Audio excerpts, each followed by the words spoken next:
Already? Good afternoon. We're here today to sign the supplemental capital budget, which has been a bipartisan effort by the legislature to fund critical projects and infrastructure across the state of Washington. We had a relatively small capital budget this year.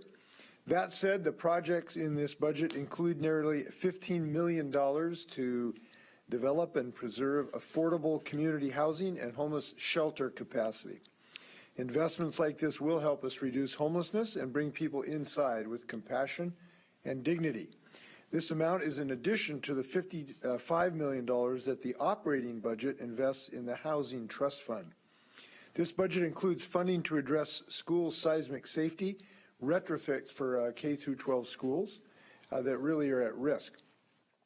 This budget also includes capacity projects so that the Department of Children, Youth, and Families can move young people currently in prison to more therapeutic, age-appropriate situations.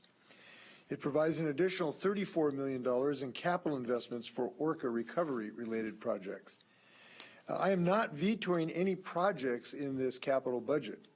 And as I mentioned in my transportation budget remarks earlier this week, this budget helps us eventually restart construction projects that I paused due to our stay home, stay healthy order. We want to put Washingtonians back to work as soon as we can. So I want to thank the Capitol chairs for their hard work this past session and legislators for passing this bipartisan legislative work. And with that, I'm signing Senate Bill 6248.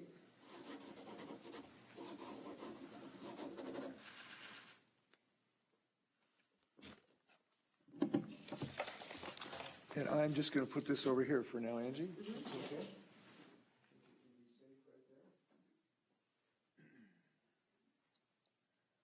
you. We'll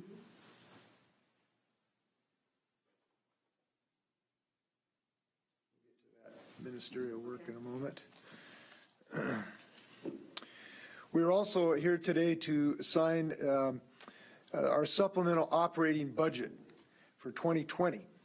A lot of work has gone into this budget, and I want to thank our legislative colleagues for their diligent work. I want to say, and I think we all know, that since they concluded their session, circumstances have changed dramatically in our state, and since they approved the supplemental budget. We know that COVID-19 pandemic has caused enormous health repercussions for Washingtonians and loss of our loved ones. And it is also having a major impact on our economy and will have a major impact on the revenues of the state of Washington in the months to come. These are difficult and challenging times in many ways, including economically for the state of Washington. But in our state, we believe in data and we believe in realistic thinking. And to be fiscally responsible and realistic, we're taking some measures today that will veto some of the new spending that the supplemental budget otherwise would have encountered and allowed.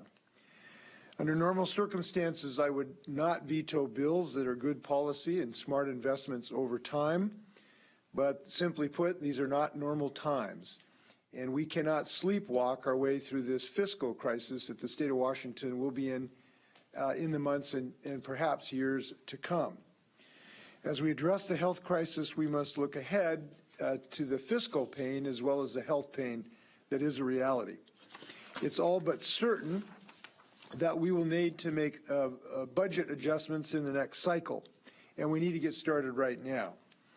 I've conferred with leaders in the House of Representatives and the Senate, and we all agree that we have to prepare for the effects of the COVID-19 pandemic and the loss of revenue that we know that we will experience.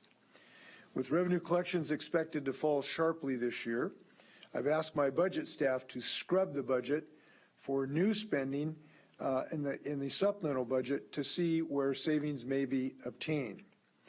In all, I have vetoed 147 new separate expenditure items today when I signed this budget. These choices were not easy. All of them represent, I want to point out though, additional new funding that otherwise we are not spending today. So there is not any reductions in the otherwise existing levels of spending that were in previous budgets. The vetoes will reduce state spending by about $445 million from the general fund over the next 3 years. And that means we reduced $235 million in the current budget and $210 million in the next biennium. I know people will be disappointed by many of these budget changes. There's a lot of great policy ideas in there and budget allocations that at the moment have to be paused. These vetoes will impact essentially every area of the budget, and they range in size from thousands of dollars to tens of millions of dollars. During the past week of decision-making around COVID-19, I've kept the needs of all Washingtons in the front of my mind, and those thoughts played a role in our final budget decisions. And I want people to know that there's going to be people disappointed by these necessary vetoes. Some folks have been working on these great ideas for years to help them reach fruition.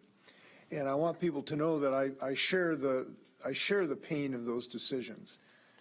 Things that I'm very passionate about, I've had to veto because of the economic circumstances. I'll just mention a couple of them. There's a provision in here for about $100 million for new counselors for our students. And this is something I believe in very deeply. My father was a high school counselor at South High School, and I know how he helped people get through high school. And I know how important counselors are. But the fact of the matter is, at the moment, we've got to defer that addition until we get our financial feet under us. I've had to veto about $50 million for a climate change fund that could help us deal with the effects of climate change. And I think people know how dedicated I am to help us defeat climate change. But as Lincoln said, as our case is new, so we must think anew, and that means we need to make some of these cuts. These investments are incredibly important. We'll be back in months and years ahead to work on them. Our work is not done. But this budget prepares us for those days in a way that is fiscally responsible. It helps us remain good stewards of the taxpayer resources and the public's faith as we go through these hard times that we're going to be with them all the way. With that, I am going to sign this bill.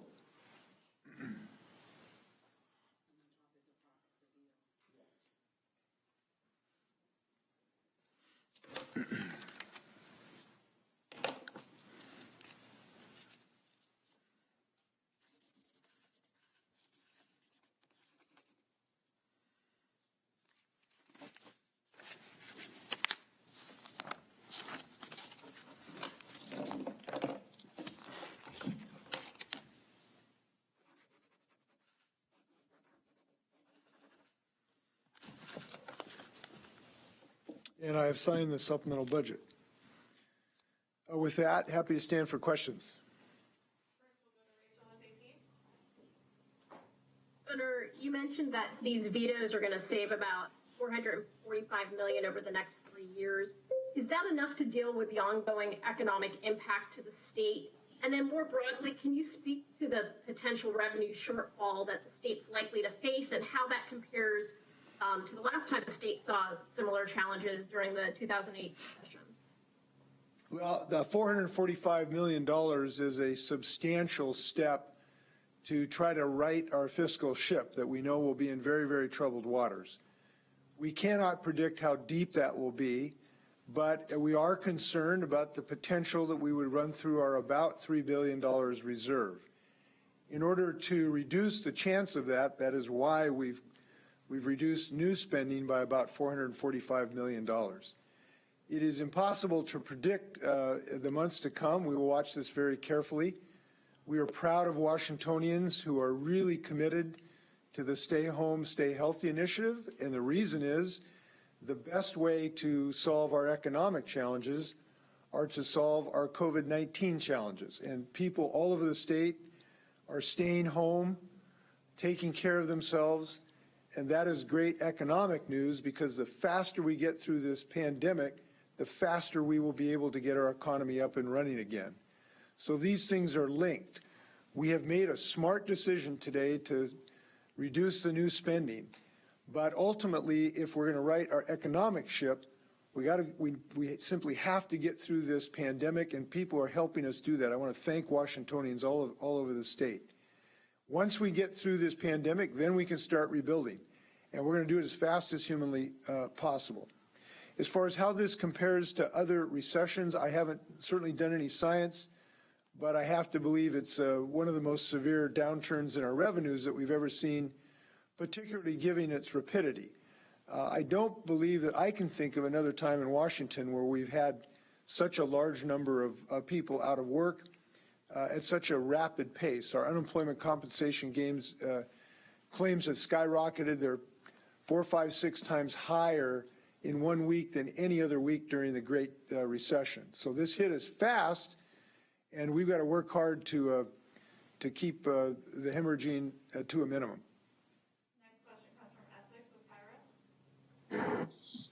Yes, Governor, as you work through this over the next year or so, do you contemplate having to raise any taxes or cut any tax breaks that people or industry may now be getting?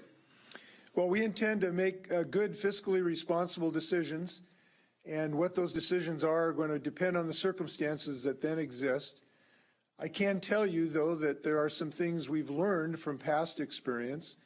We've learned that we can't, even in difficult times, cut essential services that then really damage us in the future. I just mentioned one that has been so damaging to our state, which is during the Great Recession.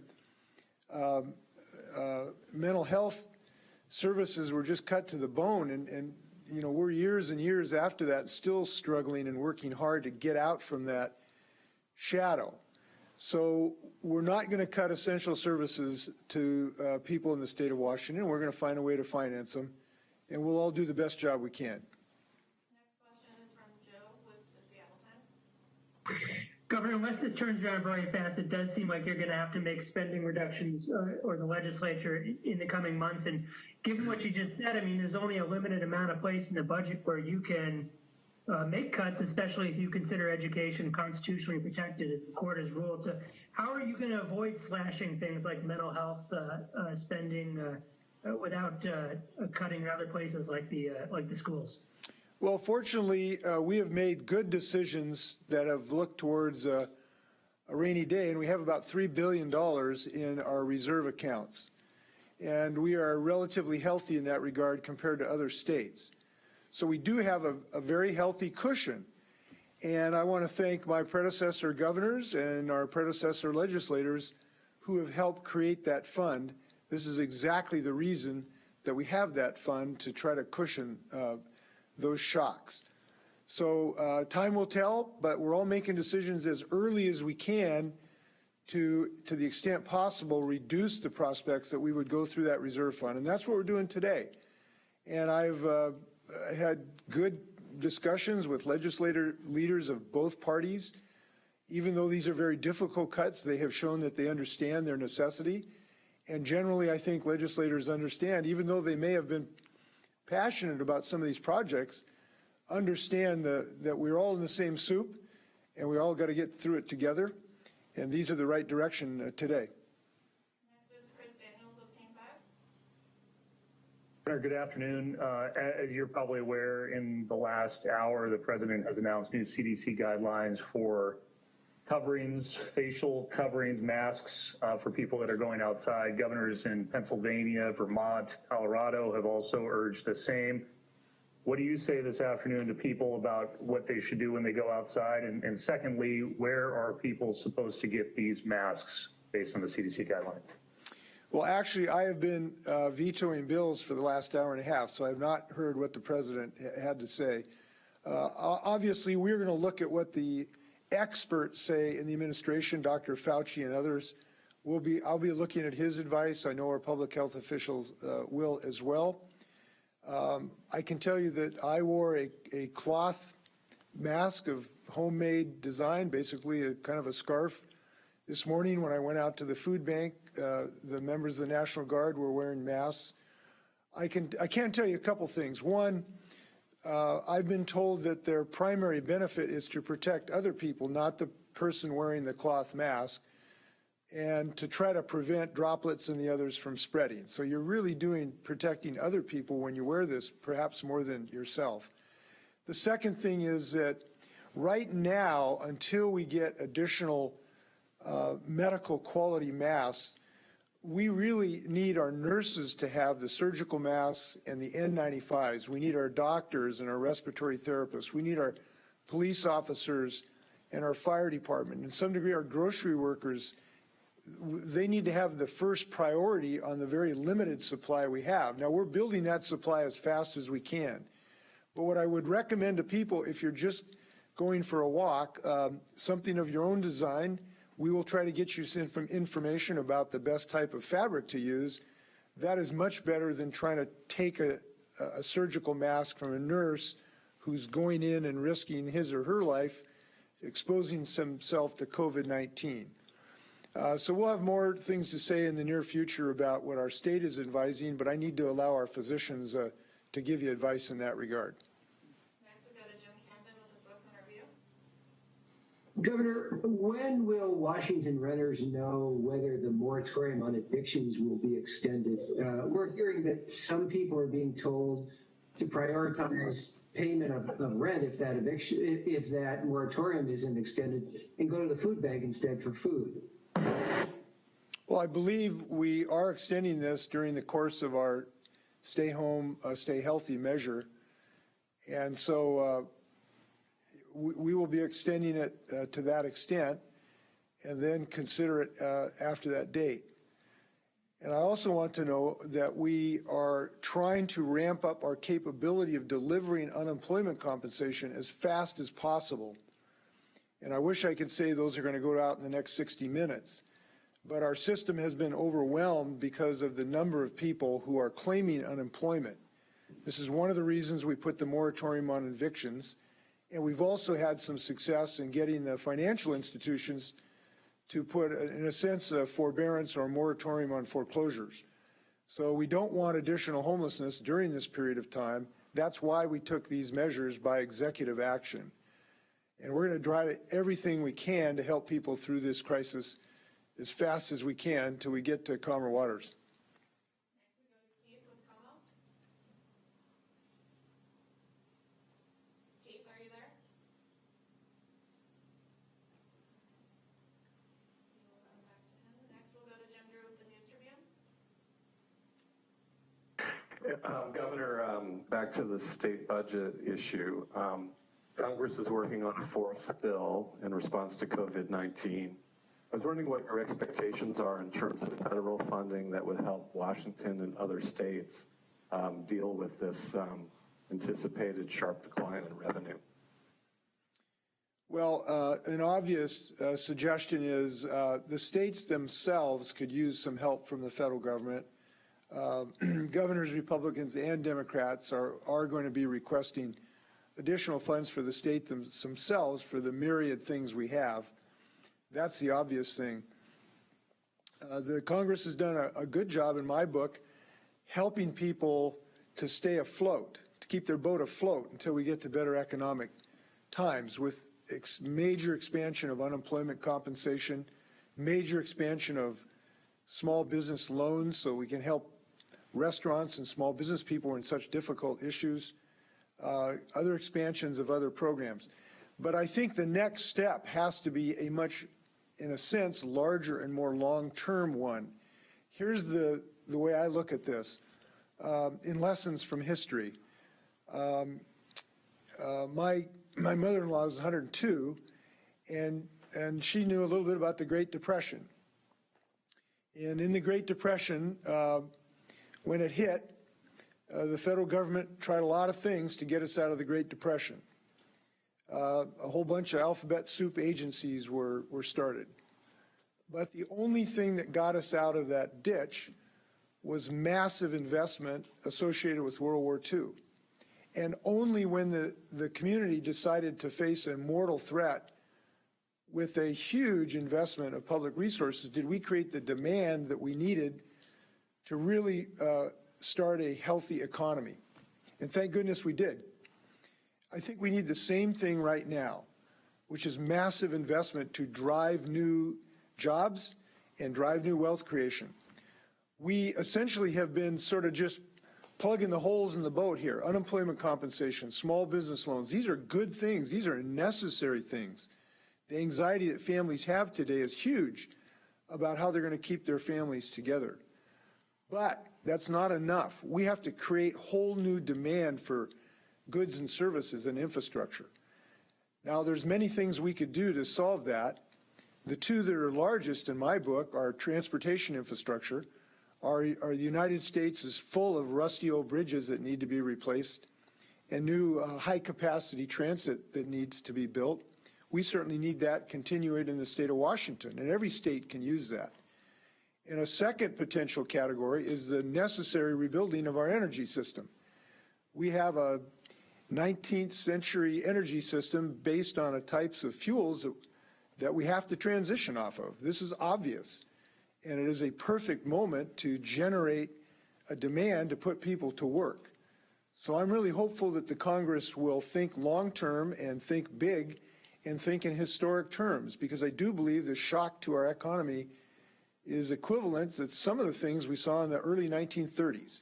And I do not want to wait a decade to get out of the shadow of this economic chasm. We should get to it in the next several months, not in 2031. We don't have a decade to waste. So I hope Congress will act, and act big and act fast. Time for a few more questions. Next question comes from Austin Jenkins with Northwest News Network. Thanks, Governor. Of course, there will be those, including, I think, some Republicans who will no doubt say that you probably should be cutting more at this point in anticipating the impact to revenues. I mean, there's economists saying that this is already going to be worse than the Great Recession. What's your response to the idea that perhaps you should be cutting more today? Well, look, any number we pick would be subject to criticism as too big or too little. We made a decision of things that we believe could be deferred without injury to people in Washington State. We know that fairly shortly we'll be back one way or another, and legislators will have a chance to deal with this issue. If we did not have a $3 billion reserve, I would agree with those criticisms. But fortunately, we have that $3 billion reserve, which gives us the opportunity to adjust this budget over the next several months or a year to fit whatever economic circumstances are occurring. So we felt this was prudent. It is not draconian, but it is a step to stability. And I just have to tell you that we thought long and hard and made some really hard decisions. These were not easy decisions, as a lot of people will tell you when we're cutting things that are really good ideas, two of which I mentioned. So I feel confident we're on the right track. Next question comes from Hannah Scott with Kyle Radio. Hi, Governor. Can you speak to, do you have any additional cuts to early childhood education or and anything to homelessness? You want to talk to one, Dave? David Schumacher. Sure. As we decided which things that we would cut and which things that we would protect, the categories of protection were largely public health, hospitals, child care. Those are the kinds of things that we chose not to cut at this time. So the cuts were focused on other things that weren't specifically at risk here while we're addressing this public health crisis. Okay, maybe one more question. Okay, final questions coming from Ashley with KMKX. Oh, hi, Governor. So is the Washington College grant still intact for this fall? David? So I'm going to let David handle this. That's the Washington College grant becomes an entitlement on July 1st. So that means any student that shows up and qualifies gets the payment no matter what. There will be an item in the budget where we didn't make a revenue transfer, but because it's an entitlement, that means that it's a promise, and any student that shows up that qualifies will get the full amount. We don't change that at all in this budget.